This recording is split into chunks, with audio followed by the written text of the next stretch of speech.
work or deal with the public at times. Many times, it is unusual ways that God reaches people with the Word of God.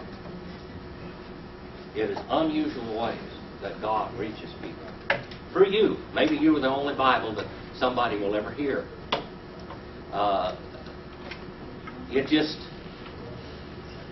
is a tremendous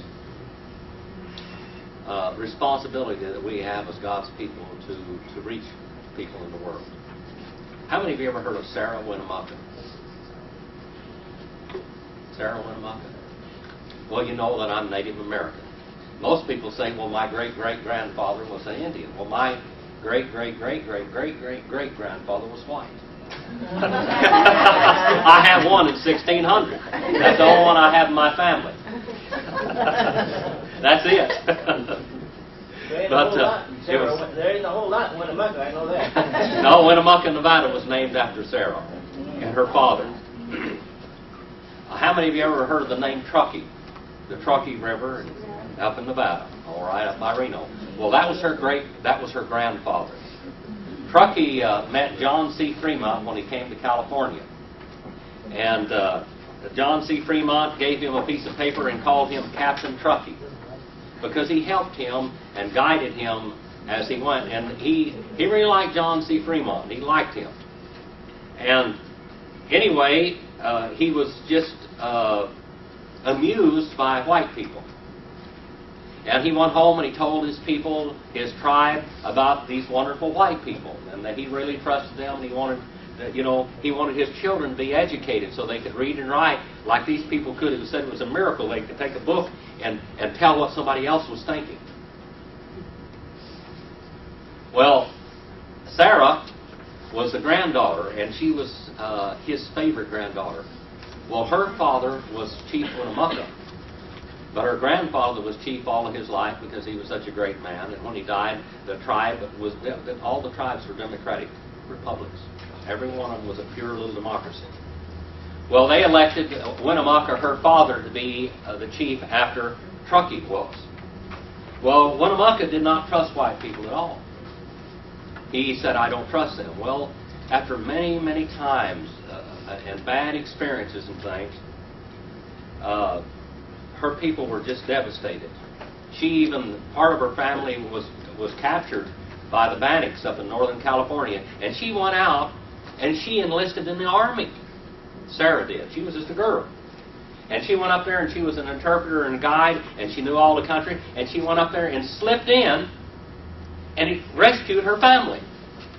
Well, the President of the United States, there was a guy back there where they were, and they wanted to deport all of those Indians out of Nevada up into Washington. So her reward for helping them win the Bannock War was that all of her people were considered enemies of the United States, and they were taken off into Washington. And all this really hurt them. But she knew one thing. She had a Bible, and she learned how to read the Bible. And she knew about Jesus, and she trusted Jesus, and she said he must not have been a white man. Because she said before her people ever met a white man, they did not know how to cuss, they did not know how to lie, and they didn't know how to drink and get drunk and abuse their wives. They didn't know how to do those things. But she believed in the guy in the Bible, this man, this Jesus. And she wanted to start a school and teach all of her children how to read and write, and her Bible was the textbook. Every missionary that she had ever met was no good, was bad. But she didn't trust the missionaries. She trusted the man in the book. That was Jesus. Sometimes, just see how it is. Dr. John. Thank you. All right? I want you to know I've got it. All right, Revelation, the 7th chapter and verse 12. Now here is the book that Sarah Winnemucca trusted. And, yeah, it's on it. It's not moving. It's not moving. No. Well, yeah, it's moving, but it's not working. Yes, it's not showing your voice. It's not going back and forth. Test. Now it is. Now it's working. Thank you very much. Well, Sarah did not trust the people that carried the gospel, but she trusted the book. I had a great burden on my heart about 30 years ago to reach my people with the Word of God. And I found it was almost impossible because they had been abused on the reservations and everything so badly.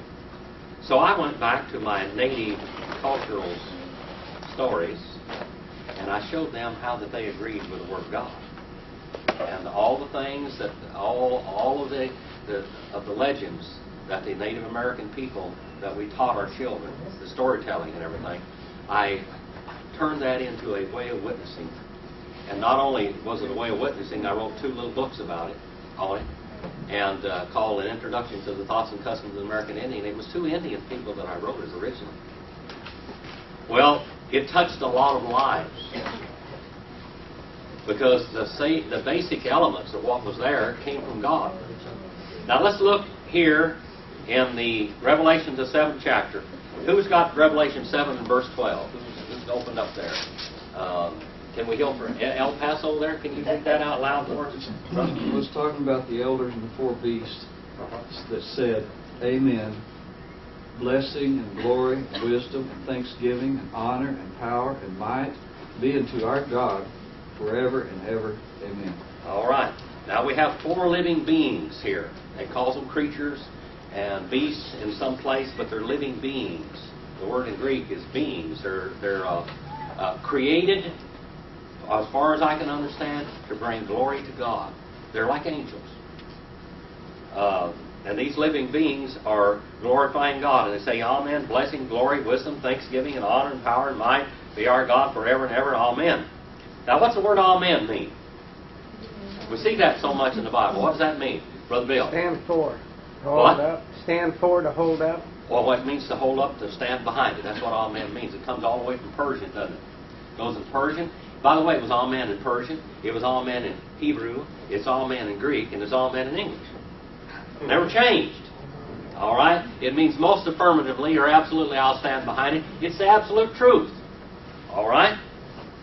Amen, blessing, and glory. This is absolutely true, is what he says here. At verse 13. Who's got verse 13? You want to read that for me too, brother? And one of the elders answered, saying unto me, What are these which are arrayed in white robes, and whence came they? All right. At verse 14. And I said unto him, Sir, thou knowest. And he said to me, These are they which came out of a great tribulation, and have washed their robes, and made them white in the blood of the Lamb. All right. Now, historically, we're looking at the Bible in the first 3 chapters there, and we saw the church age as it was going to be and what would happen. Now, we have here's the church age, all right? And that started with the life of Christ. He called out his church. And we're living in that church age today. We don't know when it's going to stop. We talk about the return of the Lord for his people as imminent. Imminent means threatening to happen at any moment. It can happen at any time. At the end of the church age, there is going to be a tribulation period. Now, I've heard people say that nobody's going to be saved during the tribulation period. After the rapture and after the rapture of the church and all the saved, then nobody's going to be saved after that. But what it says right here is different, isn't it? What's it say here? And I said, Lord, and he said to me, These are the ones who came out of the great tribulation, and they have washed their robes and made them white in the blood of the Lamb. Now, when the tribulation period starts, there's going to be a platform of peace and safety. The Antichrist is going to say, well, I'm going to give you peace and safety, but you have to give all power to me so I can do it for you. There's going to be, nobody's going to buy, sell, trade. You cannot work. You cannot do anything without a number. And here we are leading right up to that still, aren't we? Everything that you buy and everything is going to be marked with your number. Nobody's going to be able to cheat, lie, or steal. But we find out what the wages are too, didn't we? What are the wages during the tribulation period for those? What? All right. Your day's wages are going to be just what will fill your belly. That's all. There isn't going to be, it says you cannot have any wine. And wine means soda pop or whatever you want to call it. That was, something good to drink. No tea, no coffee, no wine, no beer, no nothing. All right? None of that. You're not the average working man. There's going to be two classes. There's going to be the princesses and there's going to be the paupers. That's what is going to be in the tribulation period. That's all. There's going to be no middle class. Period. Princes and paupers. Now, the prince is going to have everything. They're going to be ruling everything. There's going to be very few of them. But the paupers are going to be out working from daylight to dark for just enough to eat. That's all. That's all. 3 quarts of barley. You can get 3 quarts of barley a day, or you can get 1 quart of wheat. That's about, if you eat barley, which is not as good as food, I mean, how many of you eat barley today? We don't eat a whole lot of that. It's pretty coarse food. How many of you ate some wheat today with some bread or something? Or going to? All right, that's a little better food. And during the biblical times, the barley only went to the slaves. They didn't get any wheat.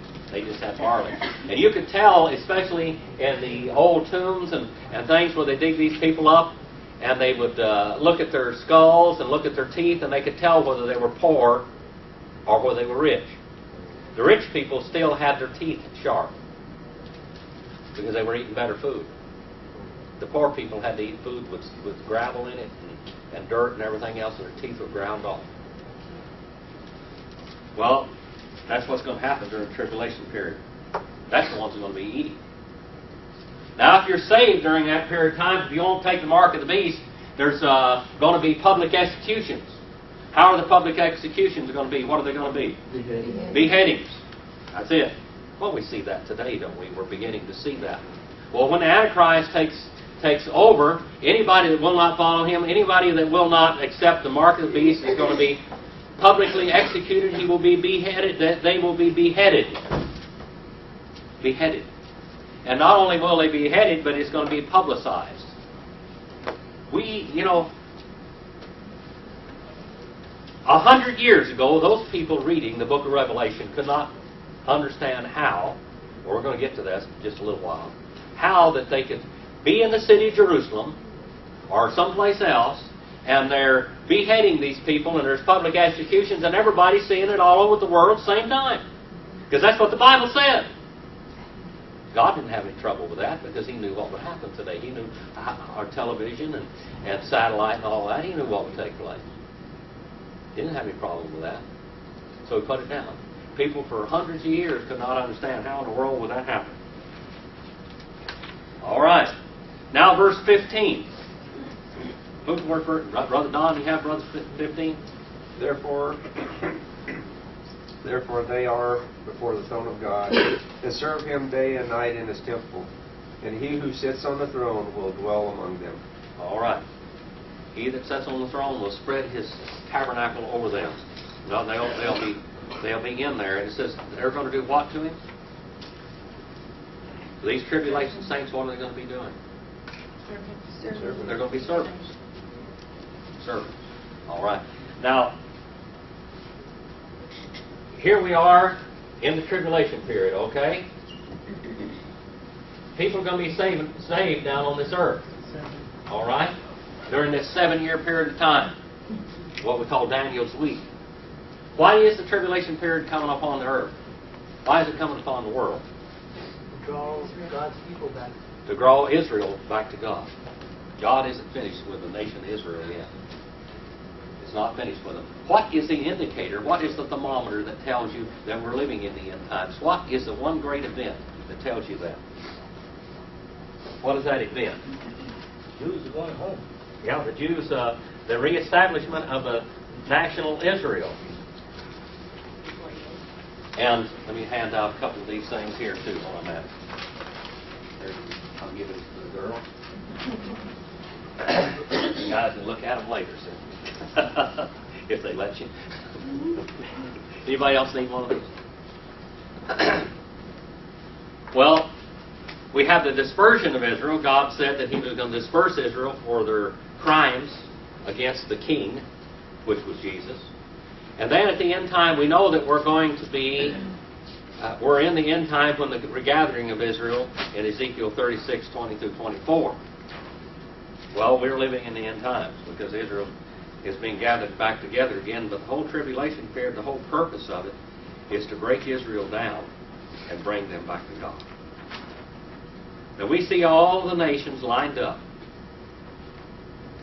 in the right places at the right time today. All the players, they're in the book of Revelation. As we go through here and see them, they're in place right now. They're there. They're in the right place right now. And verse 16, Brother Don. They shall neither hunger any more, nor thirst any more. The sun shall not strike them, nor any heat. All right. They shall not hunger anymore, not thirst anymore. What kind of economy are we having during the tribulation period? Not much to eat. They're going to be starving and dying of thirst.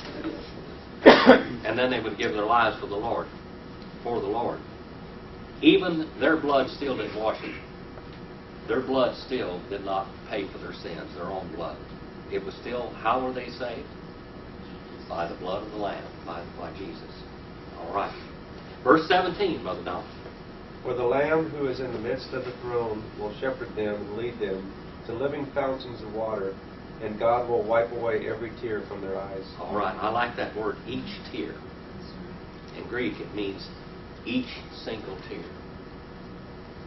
Every one. Not, I'll have time for you later. Sometimes we do our children like that. You know, they'd be bawling, squalling. We don't get to them for 5 or 10 minutes, but it says God will wipe every tear away from us. And now we go to the 8th chapter of the book of Revelation. The 8th chapter of the book of Revelation. Who has it? Brother Bill, have you got that down there? When he opened the seventh seal, there was silence in heaven for about half an hour. How many of you have ever been where it's been quiet? Out in Texas and New Mexico, there's some quiet places out there, aren't there? You know, I've moved up to Fish Lake Valley, up above Bishop, California. And, of course, it's growing up a little better now. There's probably 300 people in that. I don't know how many, 100 miles by 25-mile valley. Maybe 300 people there now. But back then, you could hear an ant walk. And I mean, my boys would go up there in the hills, and they'd get up there, and if you get away from the wind, and the wind is not blowing, and the sound of the creeks and the flowing water, you get out there, and you can see a big ant walking across the ground, and you can hear him kicking them rocks around. That's quiet. You can get up there, and you can hear your blood going through your ears, and your heart beating. That's pretty quiet. Quiet sometimes will get your attention. I remember one time I went up there and my boy took his rifle out and he was just going to go up in the hills and there was a lot of rattlesnakes around. We go to thin that rattlesnakes out a little bit. And he wanted to go up there and there's lions, so he had to have something because if the lion gets hungry, they'll eat a person too. You know, it doesn't make any difference what kind of meat they eat. They'll eat you too. Well, he went up there, and pretty soon he came back, and I could just see a fear in his face. I said, "What was wrong, Gary?" He said, "He was too quiet and scared me." It scared me. He said, "I just got overwhelmed by this." He said, "I could hear my blood in my ears." And he goes, like this. He said, and I asked, you know, I mean, really, Dad, you can't hear the ants walk. You know? I said, yeah, I know that. Quiet sometimes is extremely terrifying. And when he broke the seventh seal, there was silence in heaven for about a half hour. Attention. Just, I mean, silence sometimes is like a bugle blast. It gets your attention. Go someplace one of these days and see if you can hear. Just get someplace so quiet where that happens. If you can find someplace in this din of noise today. Verse 2, Brother Don. And I saw the 7 angels who stand before God, and to them were given 7 trumpets. All right, now what 7 represent in the Bible? Perfection. Perfection and completion, all right? That's why there's 7 of them there. And then verse 3. Who's got verse 3? Who wants to? Young lady? Then another angel, having a golden censer, came and stood at the altar. He was given much incense, that he should offer it with the prayers of all the saints upon the golden altar which was before the throne. All right, verse 4. And the smoke of the incense with the prayers of the saints ascended before God from the angel's hand. All right. Now, so many times the word incense is used as a type of prayer. Type of prayer. And in the ceremonial services in the Old Testament, they would burn incense. Remember the tabernacle? All right? In the tabernacle, you walk in the holy place in the tent that Moses had built. And these were inspired builders, and they did it exactly like God. But you walked in there and you saw the table of showbread, and you saw the candlestick with the different arms on it lit up with olive oil, and then in the back was an altar of incense. And this altar of incense, they would go in there and burn this incense. And what did this incense, what did it represent? The priest would go in there and he would pray for the people. All right? And this incense would interrupt. Now, what are these people praying for all the time? What are the people on earth praying for? What are the souls of them praying for in heaven? Remember what they were praying for? Revenge. Vindication. Vindication. Revenge. Justice. You know what? If you go into a court system, if you get a bad officer of the law or something, and the guy does you wrong, do you ever get on there and just absolutely aggravated with him? You go into a courtroom and the judge makes the wrong call. And a lot of times today in many places in the land, it's because of money behind the scenes that they make the wrong calls. Injustice. And so these people are crying out for injustice. God, we're being killed down here. Please do something. All right? Prayers. And the smoke and the incense with the prayers of the saints went up before God out of the angel's hand. And the angel took the censer and filled it with the fire of the altar and threw it to the earth. And there followed what? Peals of thunder. And sounds and flashes of lightning and an earthquake. Now, what's God doing here? Answering their He's prayers. answering their prayers. All right. He's answering their prayer. You know, sometimes we pray for people in today, bringing us down to something today. How many of you have ever prayed? You pray that you have a member of your family that is away from God or doesn't know God, and you pray that God will touch their lives. God, whatever it takes, do it. Sometimes when we pray that, we don't realize what can happen. Because sometimes some really bad stuff happens. Sometimes really bad things have to happen before God can get their attention. How far do you have to go to turn around? I remember a long time ago, I went to school with a person, I won't mention his name, but he came to my home when I was pastoring, and he was an alcoholic. Oh, we grew up together. You know, I wasn't used to seeing this guy. He was a wino. I mean, out of my family, out of about 200 people, there were about 180 in my family that were alcoholics. Alcoholism among Indians is terrible, I'm telling you. Well, this guy was a white guy. And he came into my house, and I saw all the things that my uncles did. My aunts and all of them running around drinking, and when they couldn't have anything, they grabbed vanilla extract, they grabbed hair oil, they drank rubbing alcohol, they just drank anything, whatever it took. They drank mouthwash. Anything that had alcohol in it, hair oil, Vitalis. They didn't care what the other part of it did to them and make them sick. But they wanted that alcohol. Well, when they were coming down off of these runs, they'd have these DTs and everything you could think of. And they would go and get in the kitchen and get a glass of water and just pour sugar in it, just mix it up and drink it. Because their body was craving something. They'd be shaking all over.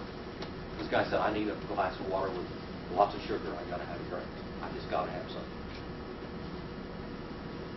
Well, I said, let's go down. I know a guy that's part of the AA. I go down there, and boy, they treat him something terrible. Terrible. He's been there before. And they tried to help him before. And he didn't. And they said, Jim, he said he hasn't gone low enough yet to need help. He's not at the bottom yet. I said, man, can't you do something to help him? He said, we can't help him. Because he's not going to help himself. Not going to help himself. Well, when you pray for somebody, watch out. Because God will do whatever it takes to bring them to Him. Your prayers, they really work. Now here we have the saints praying. All right. Now where do we end up there? Number 5. Do you have that? Do you have that, Ruth? Do you want to read that for me? Then the 7 angels who had the 7 trumpets prepared to sound them. All right. They prepared to sound them. In verse 7. The first angel sounded his trumpet, and there came hail and fire mixed with blood, and it was hurled down upon the earth. All right. And a third of the earth? A third of the earth was burned up, and a third of the trees were burned up, and all the green grass was burned up. All right. Now that's quite a statement. And the first sounded its trumpet. And there came hail. Now this word hail means to let loose and fall. How many of you ever been in a hailstorm? I bet they have a lot of them in Texas, don't they? New Mexico. I lived up there in Nevada. And I planted 50 fruit trees on my place. And I had 300 shade trees all around. I just made myself a little oasis. I just completely circled my house, or all of my property, with cottonwood trees, poplar trees. And then on the inside, I planted all of these. I had some shade trees in there. I had mulberry trees. And I had a lot of plum and peach trees, pear, all kinds of trees out there. And the winds, the outer trees would protect the inwards. And when you could get out there, and the wind blew a lot up there. And I had that place so surrounded with those trees that the wind would hardly reach inside. I'd have to cut the trees up underneath so the wind would go through a little bit. Everybody else is suffering from these terrible winds, and I had myself an absolute wind block out there. But one day, off of White Mountain up there, was 14,264 feet. The wind started blowing about 100 miles an hour. It was coming down like this. They say it was a cyclone type of thing. It would blow 100 miles an hour. Boy, the trees were just laying over every which direction. And the fruit out on my trees were just, within a week, it would have been ripe. I had apples, and I had pears, and everything you could think of out there, just all over. And that wasn't the bad part of it. All of a sudden, out of the sky came hailstones like this, like big marbles, little marbles and big marbles. And it looked like it was raining green because it was defoliating all of my trees all of a sudden, just like you shot a shotgun right into the tree, except it's coming down like this. And green was just flying. Green was everywhere. And I thought about my fruit out on my trees. I said, that's not going to happen. I grabbed my coat and I put a hard hat on and I ran out there with a bucket and started picking. And it looked like you shot my apples and pears. They had holes through them.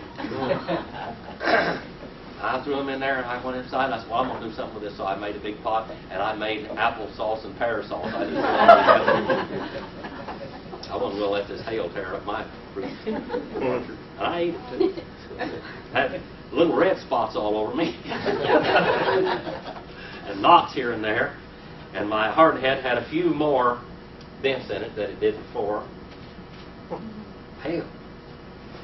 That means I let loose and fall. And that's what happened. Boy, I tell you what, that day I thought the sky was falling. Down and there came hail. and fire mixed with blood.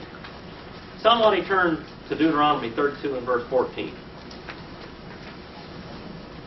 Now, is this something like what happened back in the book of Exodus in Egypt? Remember what happened in Egypt? One of the plagues of Egypt was what? Huh? Hail. All right. Tore up everything. How about Deuteronomy 32 verse 14? Have you got that one, Robert? Richard? 32 verse 14. Yeah, 32 and verse 14. Butter of kine, milk of sheep, and fat of lambs, and rams of the breed of Bashan, and goats with the fat of kidneys of wheat, and thou didst drink the pure blood of the grape. All right. Well, as I went out there and I saw the fruit just exploding all over the place. I didn't have any grapes. I had some grapes in, but I had any grapes on there. But if you'd been around there, the grapes would have been exploded. And it looked like blood all over the ground. Well, everything on this earth is going to be devastated. Animals are going to be bleeding. People are going to be bleeding. All the fruit's going to be torn up from this hail. It's going to be just, the ground's going to be covered with like blood. It's going to be colored. As my place was up there, I looked out there that afternoon, and my whole place was just green all over from the hail knocking the leaves off the tree. My leaves just looked like somebody had taken a double-aught buckshot and just put 100 rounds of them in every square foot it looked like. Hail can devastate them. That's what it's talking about here. Mixed with blood, and they were thrown to the earth, and a third of the earth was what? Burned up. Burned up. 1/3 of the earth was burned. This is what's taking place during the tribulation period. Now, that's what's happening down on the earth. God's people are going to be up with the Lord, up in heaven, in the marriage feast. But down on the earth, on the outside of that marriage feast, is going to be terrible things taking place. Like I said, I think one of the greatest revivals of all time will take place after the rapture. But a lot, they're going to have to die. They're not going to live through this. They're going to die. They're going to pay for it with their blood. Now, the prayers of the saints have gone up, and now God is beginning to judge and bring justice upon the earth for what they have done. And a third of the trees were burned up, and all the green grass was burned up. How many of you ever read the story about Nebuchadnezzar? In the Old Testament. Book of Daniel. Right on the wall. Well, that was different. That's Belshazzar. Yeah, it's a Belshazzar there. Nebuchadnezzar, what happened to Nebuchadnezzar? Lost his mind. He lost his mind. Turned into a goat. He was a big shot. He was a king. And he wouldn't give God the glory. And he said, look at me. Look what I'm doing. Do this, do this, do this. And God said, I'm going to bring you down. And he brought him down. He lost his mind, and he went out and ate grass like a goat. Out in his hanging gardens of Babylon. He got to go out there and trim the grass. He didn't need a gardener. He was eating grass. Well, I'm going to tell you what. There's times in history when mankind has eaten grass because they were so hungry.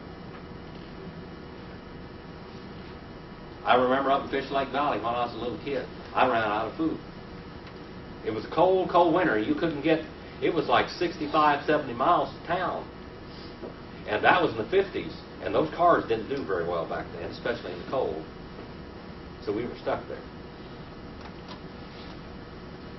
All we had left, my mother did not know.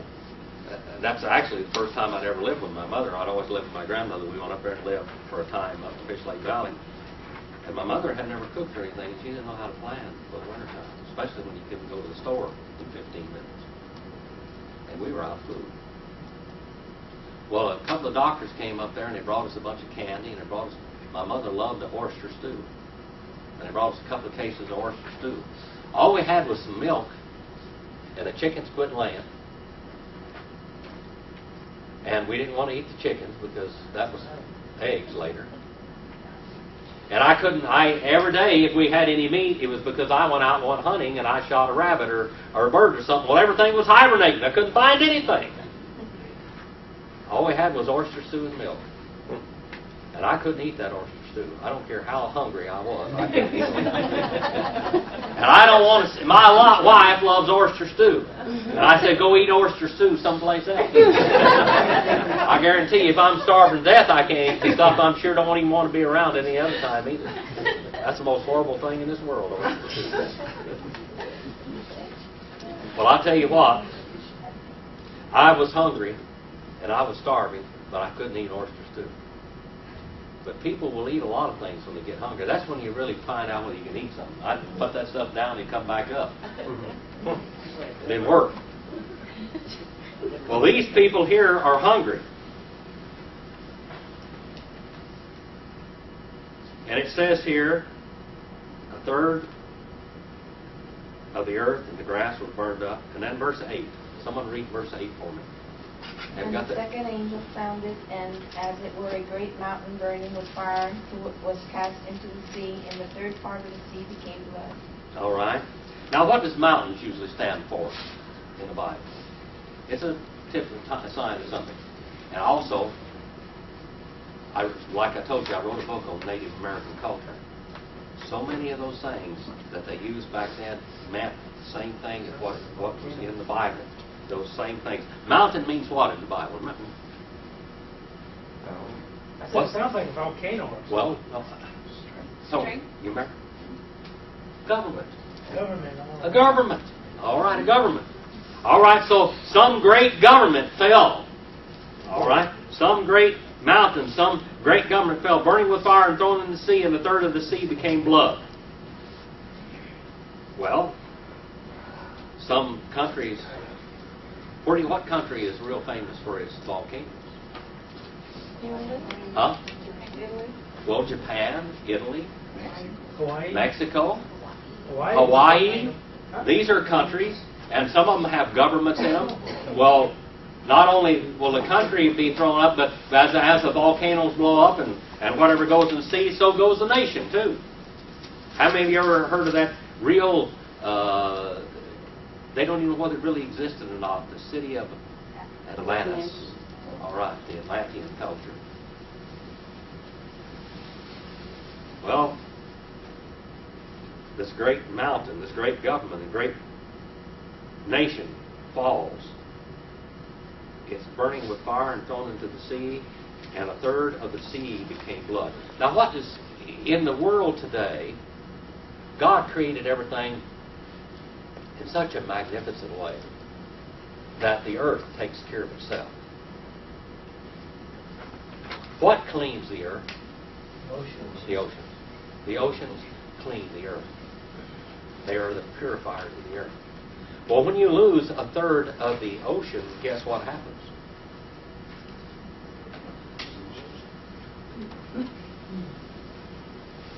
Nothing to recover.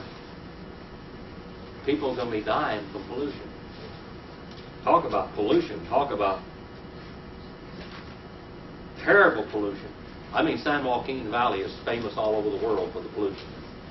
So Dr. John, a lot of people, probably a lot of your patients suffer from allergies, don't they, in the valley? And the last 2 months here has been horrible. This has been, I mean, people are suffering from pollution here the last 2 months. Well, I'm going to tell you what, that's going to be nothing to what's going to happen right here during the tribulation period.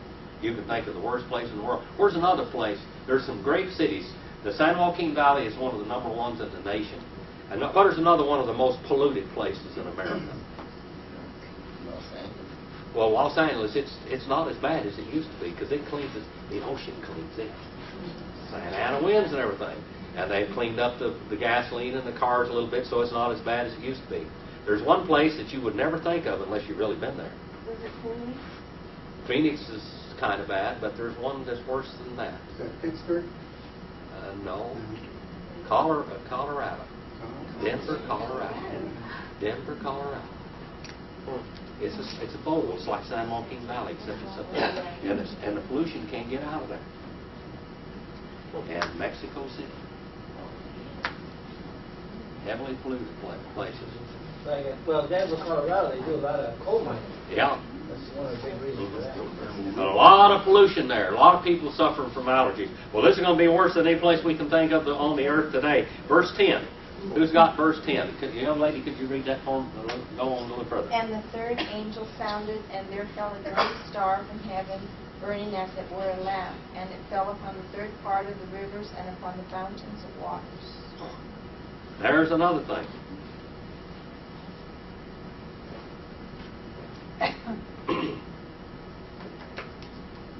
The third angel sounded, and a great star fell upon from heaven, burning like a torch. Now I remember. You remember Tom McElmurray? Any of you remember Tom McElmurray? He was a meteorologist and everything, and he wrote a lot of books on the end times. And he said that when Halley's Comet came over, and what year was that the Halley's Comet came over? You remember? 75 or 80 or, probably 80 something. 88. 88, was that it? That was going to be, that was Halley's Comet. Was going to hit the Earth. A lot of people thought that. How many remember back then they thought that the Halley's Comet was going to come and go to the Earth, and that was part of the book of tribulation? All right? Well, the only problem with that is God's people weren't taken up first. You got to look for the rapture first, all right? They were still on the Earth. But there is going to be a time when there's going to be some kind of a great meteor hit the Earth, burning like a torch, and it fell in a third of the rivers and the springs of water. Now the rivers and the springs of water are what keeps people alive. You can't drink seawater unless you've got a water desalination plant close. But what's the kind of water that you can drink? All right, spring Arrowhead. That's great. Well, spring and river water. Spring water. Well water. A well is a spring. Did you know that? Yeah. It is a spring. It's living water. A well, flowing water. All right? Flowing waters. A cistern or something, that's what you call dead waters. Anything you have in a bowl or something like that, the Bible refers to it as dead water. Jesus, when he'd take the spring water out and when it was poured, the water in the wilderness that followed Israel around and watered down was what kind of water? Living water. It was a spring. All right? A spring water. Well, it's the rivers, a third of the rivers, and the springs, the waters. In Europe and in the Middle East, they drink a lot of beer and wine over there. And even down in Mexico and stuff. You know why? The water's poison. The water's poison.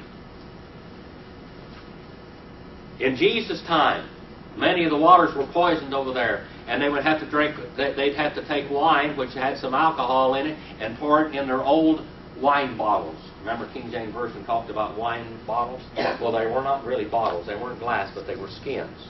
And the skins, they would pour this wine in it and cap it up like that, and the wine would ferment, and it would stretch the skin out, and they could drink the wine out of that, but they could never use it again to put new wine in because it had already stretched as far as it could go, and it would break it. So from then on, they just pour out half the water, or half the wine, and they pour water in it. And they carry that with them because the wine, the alcohol in the wine would purify the water, so it was safe to drink. It would kill the bugs in it. When I was over in the Middle East, I saw a lot of people sick with dysentery from bad water. And it just so happened to be that I was too. How many of you remember when I came back from Israel? I went over there, and I came back weighing 40 pounds less than what I was when I got over there. I almost died. I tell you, I was just... And I was sitting there in Jerusalem one time, and I think it was Brother Matt. I think it was Brother Matt and Brother I.K. Cross, one or the other. I was sitting there and I couldn't eat or anything. I'd been in Damascus where I really got ruined, in Syria. And when I got over there, we were sitting in this hotel in Jerusalem, Israel. And he came over there and he said, Brother Jim, he said, I want you to drink a little bottle of wine. I know you don't believe in drinking wine and stuff like this, but that's going to be medicine. Paul told Timothy to drink a little wine for thy stomach's sake. I want you to drink a little wine here. I want you to drink this bottle of wine. all the medication, all the things they give you, still the Bible has some things that it says in it that is not, that is sound. So they got this little bottle of wine for me. It was a little old tiny, like half of a Coke bottle or something. And I drank that bottle of wine, and you know what? I got better. It killed the bad bugs in me. That water was terrible.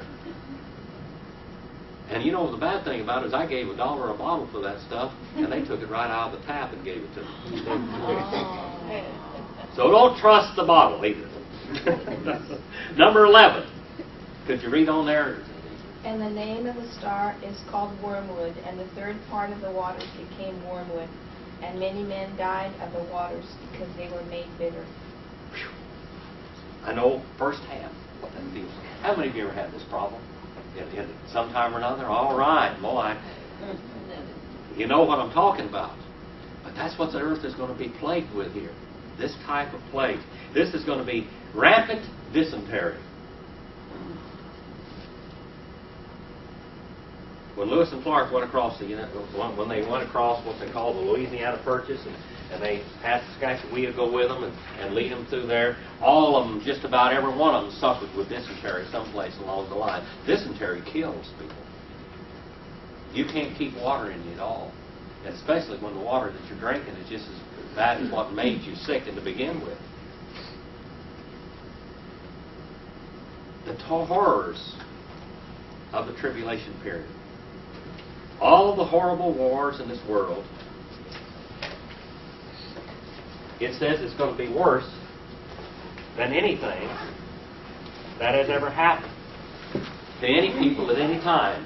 And if you look down through the Dark Ages, and you see what the Catholic Church, how they persecuted all of those other Christians that weren't Catholics, and how they devastated the world. There was times that the battlefields, and this was just over, they wanted them to be baptized. Whenever they go into a country, they would conquer it with a sword. If they didn't become converts, they would kill them. Well, there's a lot of blood been shed throughout history. But it's going to be nothing like what happens at this period of time. I thank you today for coming with us. It's good to have our guest here from Mexico and Texas. And Brother Art will come up here and he'll ask for prayer requests. And Terry, you've got something, also announcements to make. And it's good to see each and every one of you.